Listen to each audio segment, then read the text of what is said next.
Welcome, brothers and sisters, to Mormon Movie Reviews, where LDS movie lovers belong. My name is Steve Hayes, and today is November 10th, 2022, and this is episode 53, and we will be reviewing Brigham City with a running time of 110 minutes, released in 2001.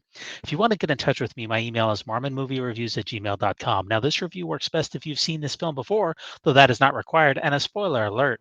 Your synopsis. Wes Clayton, played by Richard Dutcher, is the town sheriff of a small idyllic town called Brigham City in Utah. He's a devout Latter-day Saint who's also the town's Mormon bishop. In Clayton's entire career, there's hardly been any serious crimes in the entire city, and he's very optimistic about the town's friendly nature. Now, his only staff is played by the witty Peg, there's a receptionist, and Stu, played by Wilford Brimley, who's also the former sheriff. And there we see Terry, a young and idealistic deputy. Now, while driving with Terry one day, the sheriff stumbles upon the body of a young woman who's been beaten to death in an isolated shack off the road. Now, since Wes has no experience in murder investigations and because he wants to keep the murder's influence out of his town, he calls the FBI from the closest field office in Salt Lake City. Now, among the two agents sent is Meredith, who confides in Clayton that the killer is likely someone within Brigham City, a claim that he just does not want to believe. The subsequent investigation turns up little evidence, mostly due to Clayton's lack of resources, but he tries to keep up with the FBI investigation as best as he can. Now, during the night after a local parade and festival, the body of a local beauty pageant queen is found under a gazebo. She's been raped and strangled. Shocked, Clayton decides to deputize Stu and expands his search to within Brigham City, starting with some migrant workers who are working for a local contractor.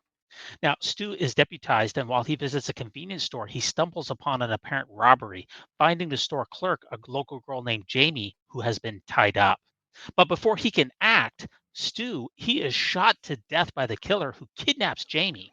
Now, Clayton visits the crime scene and he's at wit's end, and he decides that the killer must be someone from within Brigham City and not an outsider. Now, back at the police station, Peg confides to Meredith that Clayton is dedicated to the job because he was involved in a fatal car accident that killed his wife and son and put him into a coma for several days.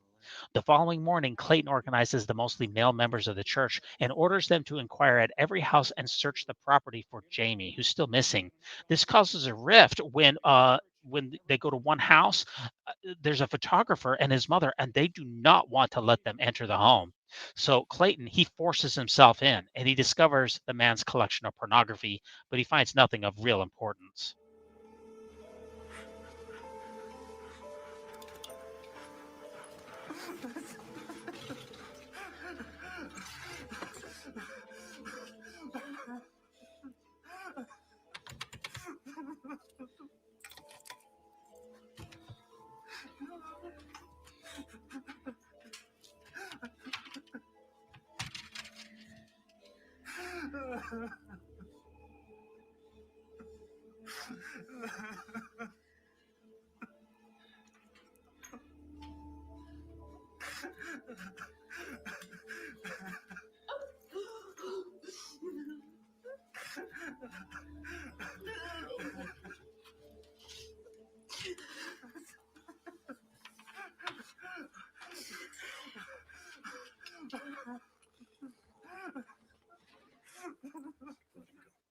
Now, later that night, and disheartened at his actions, Clayton returns to the bottles that they had gathered from a bar and resumes testing fingerprints off of them.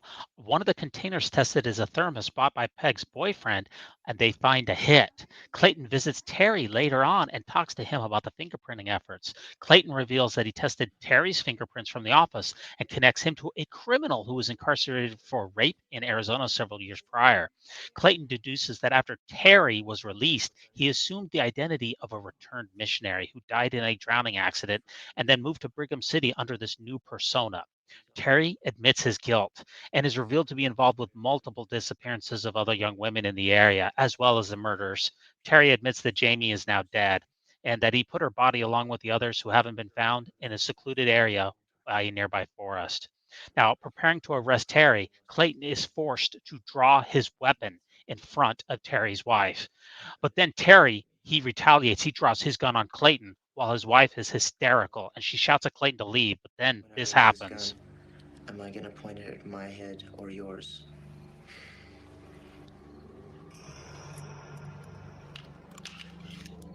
Tell him I'm sorry, Wes.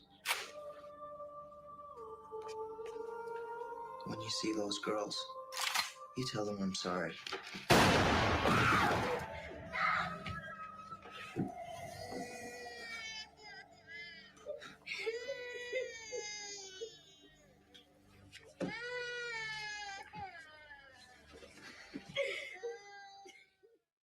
With the investigation finally solved, Bishop Clayton is emotionally drained, and during that Sunday's church service, the bishop refuses to partake of the sacrament, feeling that he is not worthy. Everyone else sees this and they follow suit, showing that Clayton, he's not at fault for his actions. He saved the town. Clayton begins to cry at this, and he decides to finally take this holy sacrament as everyone else also follows along with him. And the movie concludes on this emotional scene.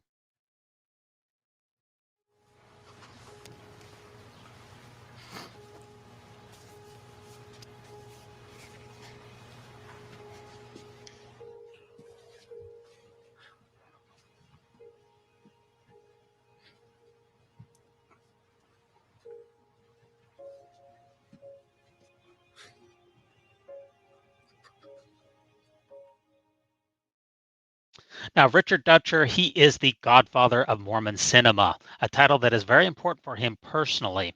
He did leave the church in 2007, but he brought us such films as Girl Crazy, God's Army, The Prophet. Um, I also found an interview of Richard Dutcher where he discusses his thoughts about why he made Brigham City, and I think you're going to find it very interesting. And it was about a serial killer in a small Mormon town. And I was so excited about the film. I kept playing with the idea and playing with the idea, and I was piecing it together, and I really liked the way it was going. And it wasn't until I got to the idea of the climax of the film that I got so excited that I had to pull over. And by the climax, I mean the story climax, when the sheriff is confronting the killer, and the way that I designed this sequence where the killer would be putting together a handgun as the sheriff was explaining his guilt and about to bring him in. And so I thought the tension in that was going to be so fantastic. But as soon as I came up with the very final scene of the film, which was that night, I knew that it was the movie. And so, and you knew it had to be next. And I knew when I woke up in the morning, it was like, okay, I've got to do this next. It's like falling. I was worried. It's like, okay, and it was basically the same film then as it is now. It's maybe a little darker now, or when I did make it. But I thought, okay, this could be so jarring for the audience that again, a very sincere film, and it was something that I didn't have any problems with, but I knew that I knew it'd be R-rated. I knew it'd be so different from God's Army that it might just make my audience's heads explode. Yeah, so this was a great movie in my opinion. It had a budget of $900,000 and it basically broke even. It's kind of daring to have a rated R movie because a lot of LDS film goers, they won't go see a rated R movie. And here's your tomato score. This is very high, 71% for the reviews and also 80% for the audience score. This film was very well rated and for good reason. It's a mystery. It's a thriller. Ended up being PG-13 though. That was probably helpful. Now, this is the best review I can find for you. Moviegoers of any or no religious persuasion can share in the simple satisfaction of Dutcher's tense, well-spun murder mystery. I remember watching this film with my wife when it first came out, back in the early 2000s, and she ranks it as one of the most thrilling movies of all time. And I'm really glad that I went back and watched it again. This film really stands up. It ages extremely well. Just like so much of Richard Dutcher's movies, he has a magical touch. So I highly recommend it. Now, thanks so much for joining me to review this film. Please like, subscribe, leave a comment, and join us next time when we review Freetown. So long.